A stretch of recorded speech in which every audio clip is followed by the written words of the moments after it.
So we're starting on F, then the next chord is G diminished. So you can see melody notes are in octaves on the outside. Then F minor 6th, B flat diminished 7th, F minor 6th, B flat, and then coming down the scale. Then we're going to get to the last two chords in just a moment, which are this and why those work in conjunction with the scale. One of the quickest ways to improve your sound as a jazz piano player is to reharmonize melodies that move through a specific scale. And the way to do that is using Barry Harris's 6th Diminished scale. It's a little trick that advanced jazz piano players use in order to make those melodies sound better. So what we're gonna do now is take a look at a section in You Don't Know What Love Is, which is the perfect example of reharmonizing a scale within the tune in order to make it sound great. So let's listen to it first. I'll show you where it comes up. It comes up right near the beginning of the tune, and then we're gonna reharmonize it using the 6th diminished scale. Let's listen.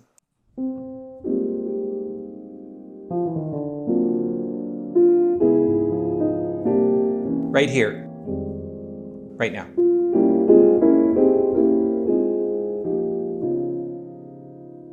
All right, let's listen to that again. Here.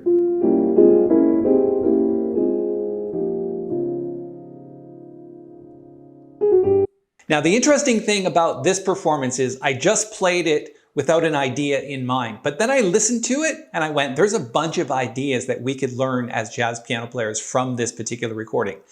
The difference is I changed the 6th diminished scale into more like 7th chords using the 6th diminished scale idea, but I'll talk about that in a moment. Let's tackle the 6th diminished idea first, and then I'll show you what I did in the video. So I've written it out note for note. You can see that the first two bars are written out note for note as well. That's because we tackled those in another video, which is essentially how to make great chord progressions on 1-6-2-5 by using tritone substitutions. Now we're into the part of the tune where we've got this scale. We're in the key of F minor. That's right out of the scale.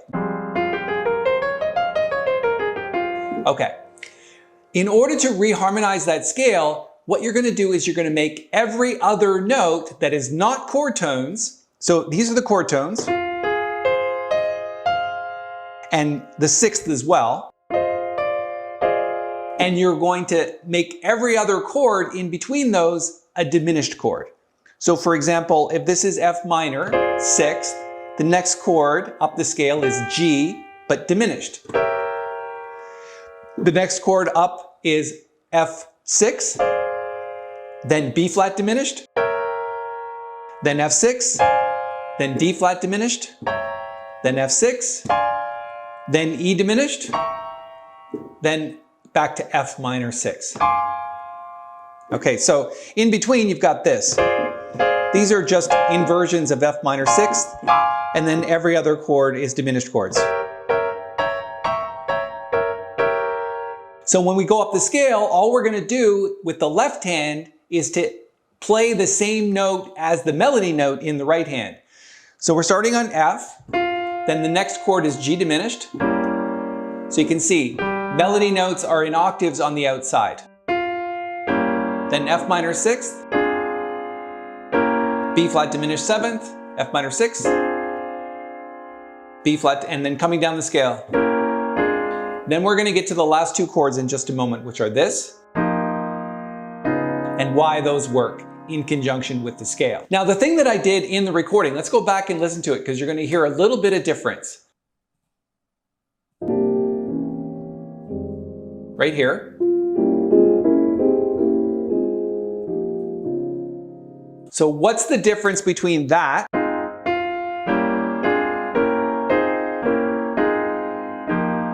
and this?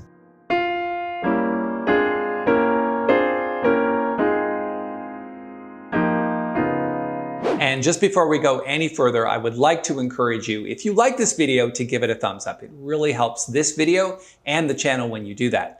And if you haven't yet subscribed to Jazzmentl here on YouTube, we have well over 400 advanced piano tutorials for pretty much everything from chords to soloing to understanding harmony.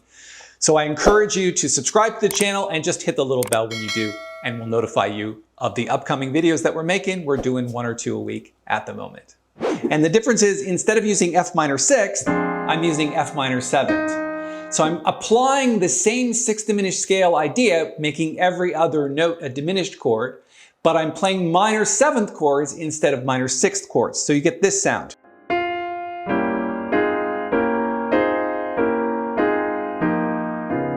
They're a little bit different, very similar. I think the minor 6 chords sound more dissonant and a little bit better. But when I recorded this thing, I'm just kind of playing off the top of my head, and I know that I can use either one, minor 6th or minor 7th.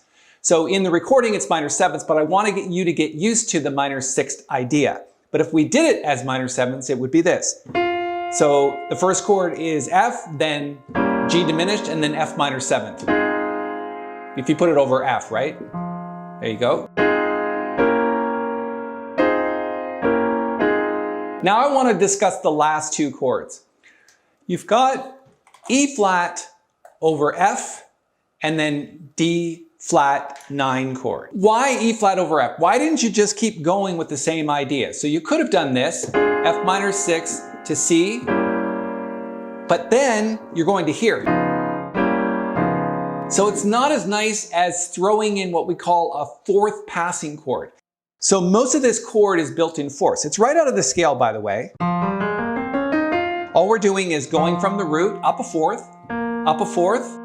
and then putting a 3rd on top. Because if you did it a 4th up from there, it's not the melody note. The melody note is G, so you can't use this note because it's already been used from the chord before it. So you've got this chord, then leading to our D flat 9 chord, which is part of the tune You Don't Know What Love Is. So that's just a D flat 7 chord with a tritone, and then on top, you're just putting the melody note and a 9. Pretty simple. So we're going from here to there. So here's the progression again, using minor 6th chords.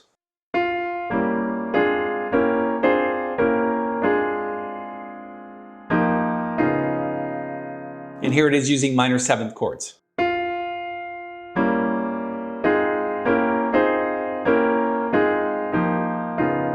Very similar in nature. In fact, probably when this tune is going by pretty quickly, the ear can't really discern between the two.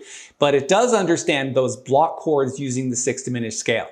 This is a great idea whenever you see melody notes following the scale in the tune itself, using these block chords to make that great sound where chord moves to chord moves to chord. All right, let me post a link to this sheet music. It includes the 2 bars that we just worked on with the 6th diminished scale, but it also includes the 3 bars that preceded that, in which we talk about that information in another video that I'm going to post in just a moment. So here's a link to the sheet music up here in the corner. All right, like I said, let me post a link to the next video which talks about the first 3 bars of this tune, where you're going to discover how to make the most out of a 1-6-2-5 progression using tritone substitutions. The link to that video is right here.